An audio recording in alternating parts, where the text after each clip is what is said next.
सरकारले आर्थिक वर्ष 82-83 को निम्ति प्रस्तुत गरेको नीति तथा कार्यक्रमले देशको आजको विशिष्ट अवस्थालाई सम्बोधन गर्न सकेको छैन र यो त्यस दिशातिर समाधानमुखी गम्भीरता, स्पष्टता र ठोसपन पनि यसमा छैन। हामीले यसभन्दा अगाडि राष्ट्रको आवश्यकतालाई सम्बोधन गर्ने गरी केही क्रमभङ्गताको दिशातिर ठोस पहल कदमी गरेका थियौं। आवश्यकता त्यस प्रकारको क्रमभङ्गतालाई निरन्तरता दिनु थियो, तर यसले पछाडि फर्केर यथास्थितिवादलाई निरन्तरता दिएको छ। त्यसकारणले यो नीति तथा कार्यक्रम वक्तव्य यथास्थितिलाई निरन्तरता दिने परम्परागत निबन्धको रूपमा अगाडि आएको छ। यसले कुनै आशा र विश्वास पैदा गर्न सकेको छैन। दोस्रो कुरा, यो सरकार वैधानिक छ अङ्कगणितको हिसाबले, तर यसको वैधता र औचित्यता यसले गुमाउँदै गएको छ। त्यसकारणले नीति तथा कार्यक्रममा अरू जेसुकै कुरा लेखेको भए पनि यसको व्यावहारिक कार्यान्वयनको प्रश्नमा कुनै विश्वास र आशयले पैदा गर्न सक्ने र त्यस वरिपरि छलफल गरेर त्यसलाई गम्भीरतापूर्वक लिन सकिने स्थिति पनि देखा पर्दैन। अर्को कुरा, सरकारले ल्याएको नीति अत्यन्तै टु जनरल आम नीति छ। यसलाई ठोस नीतिको रूपमा अभिव्यक्त गरेको छैन। त्यसकारणले त्यो बजेट वक्तव्यमा आइसकेपछि मात्रै त्यसबारेमा छलफलको सान्दर्भिकता बढेर जाला। यो प्रश्न पनि अहिले यतिखेर यहाँ विचारणीय हुन आउँछ। जहाँसम्म यो नीति कार्यक्रमको वक्तव्यको कुरा छ, यसले अहिलेको देशको मुख्य कार्यभार के हो र त्यसलाई कसरी सम्बोधन गर्ने भन्नेमा नै केन्द्रित गर्न सकिन्छ। ध्यान त्यहाँ केन्द्रित गर्नु पर्थ्यो। एकदम छरपष्ट रूपमा आम नीति मात्रै यसले बोकेको छ। जस्तो यसको अहिलेको राष्ट्रिय प्रमुख कार्यभार के हो भन्दा सिधा र स्पष्ट रूपमा यत्रो ठुलो युगान्तकारी राजनीतिक परिवर्तन पछाडि त्यो राजनीतिक परिवर्तनको उपलब्धिहरूलाई सामाजिक आर्थिक क्षेत्रमा विस्तारित गर्ने, सामाजिक आर्थिक रूपान्तरण गर्ने, विकास र समृद्धिको प्रक्रिया तीव्रता दिने, त्यसको फड्कोमा बिन्दुमा पुर्याउने, ताकि शिक्षा, स्वास्थ्य, रोजगारी, खाद्यान्न, आवास, बाटाघाटा, सूचना सञ्चार र खानेपानी, बिजुली लगायतका आवश्यकताहरू पूरा गरेर नयाँ नेपाल निर्माण गर्ने, नयाँ जीवन दिने नेपालीहरूलाई भन्ने कुरा प्रष्ट यो अलि बोल्डली आउनु पर्थ्यो। त्यसमा चाहिँ समृद्धिको कुरा नभएको होइन छ, तर चाहिँ त्यसले कुनै प्रष्ट तस्बिरसहित ध्यान केन्द्रित गर्न सकेको छैन। र यो नै हो जसले अहिले यो प्रतिगमनको कुरा सुरुमै नीतिगत वक्तव्यमा गरिएको छ, तर यसले बुझ्नुपर्ने कुरा के हो भने यो नै हो जसले प्रतिगमनलाई परास्त गर्न सक्छ। प्रतिगमन परास्त गर्ने यो नै अचुक अस्त्र हो, तर यसमा नै गम्भीर ध्यान छैन। त्यसैगरी सामाजिक आर्थिक ढाँचा अथवा विकासको ढाँचाको कुराकानी त्यहाँ गरिएको छ, तर कस्तो विकासको ढाँचा भन्ने फेरि केही पनि प्रस्तुत गरिएको छैन। म विकासको ढाँचाको बारेमा यति मात्रै भन्न चाहन्छु, नेपालको आजको विकासको ढाँचा समाजवाद उन्मुख, समावेशी, प्रकृति मैत्री विकासको ढाँचा हो। त्यो कुरालाई प्रष्ट पारेर अगाडि बढ्नुपर्ने आवश्यकता छ। अर्को कुरा, नेपालको सन्दर्भमा आज जो सामन्तवाद विरोधी लोकतान्त्रिक क्रान्तिलाई सम्पन्न गरेर आज हामी जुन ठाउँमा छौं, त्यसको सामाजिक आर्थिक पक्षको मुख्य शक्ति अहिले पनि दलाल तथा नोकरसाही पुँजीपति वर्ग रहेको छ, पुँजीवाद रहेको छ। त्यसकारण त्यस्तो यसले प्रष्ट पार्नुपर्ने के हो भने दलाल पुँजीवादलाई परास्त नगरी, अन्त नगरिकन राष्ट्रिय पुँजीको विकास हुन सक्दैन र राष्ट्रिय पुँजीको विकास नभइकन देशमा उत्पादनको विकास हुन सक्दैन, उत्पादन प्रक्रिया वृद्धि हुन सक्दैन र औद्योगिकरणको प्रक्रिया पनि अगाडि बढ्न सक्दैन। त्यस कारणले गर्दाखेरि यो पक्षमा दलाल पुँजीवादको कुनै चर्चा छैन, त्यसमाथि प्रहार गर्ने, त्यसलाई परास्त गर्ने कुनै चर्चा छैन। त्यसकारणले सायद यो बिचौलिया र नवउदारवादको पक्षपोषण गर्ने कुरा त्यसै कारणले यो बारम्बार यो सरकारको सन्दर्भमा चर्चा भइआएको हो। त्यसै कारणले यसबारेमा कुनै प्रष्टता सरकारले ल्याउन सकेको छैन।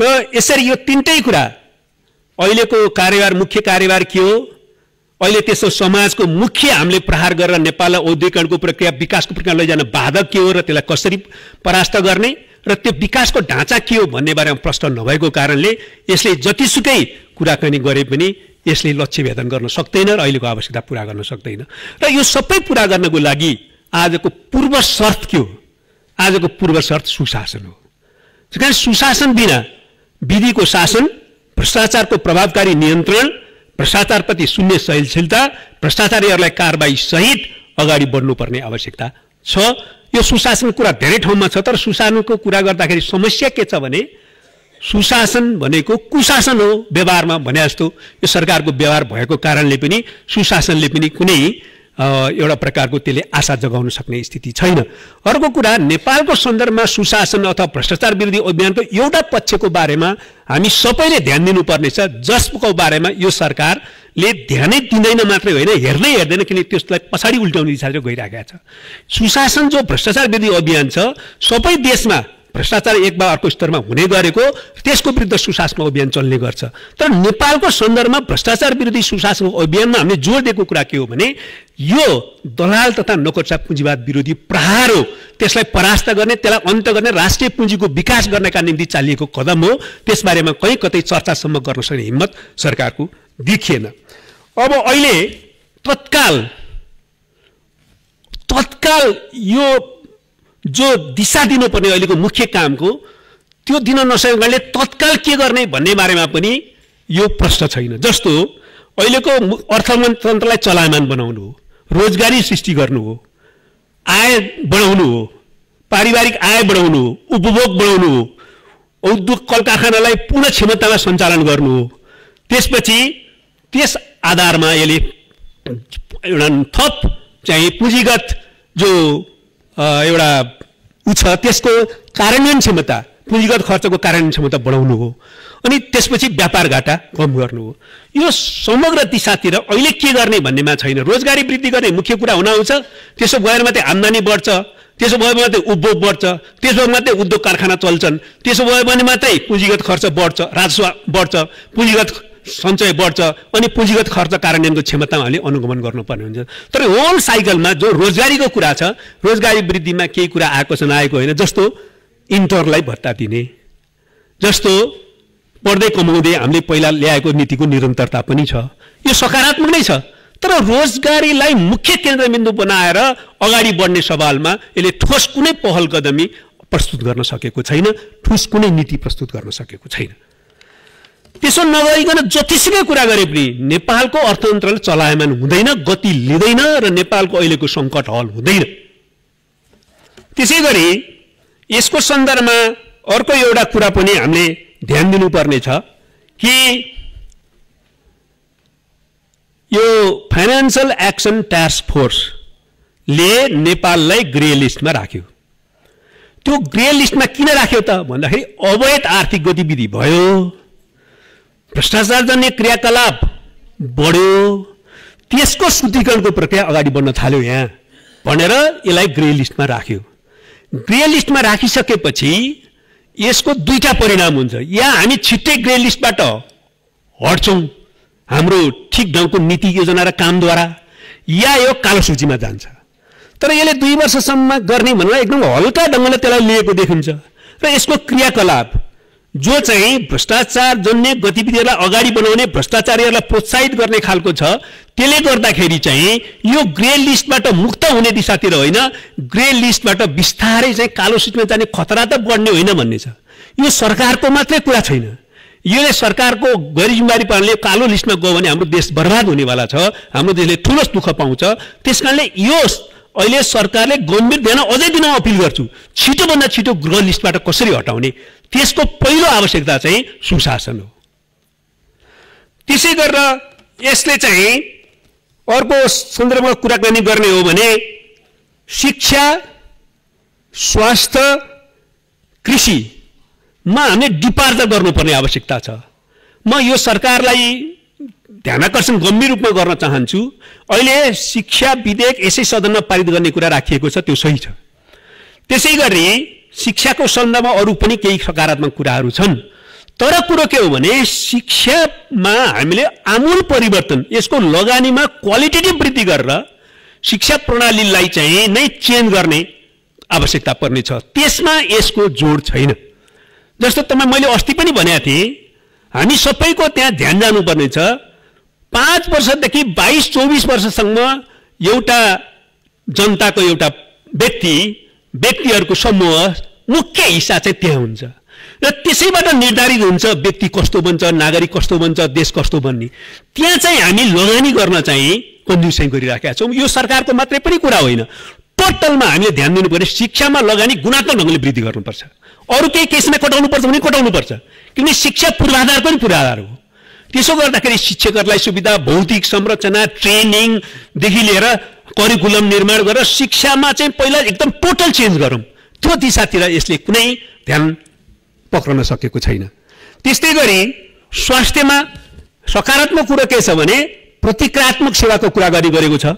सकारात्मक कुरा के छ भने योग र ध्यानको पनि कुरा गरेको छ। सकारात्मक कुरा के छ भने वैकल्पिक चिकित्सा पनि कुरा गरेको छ।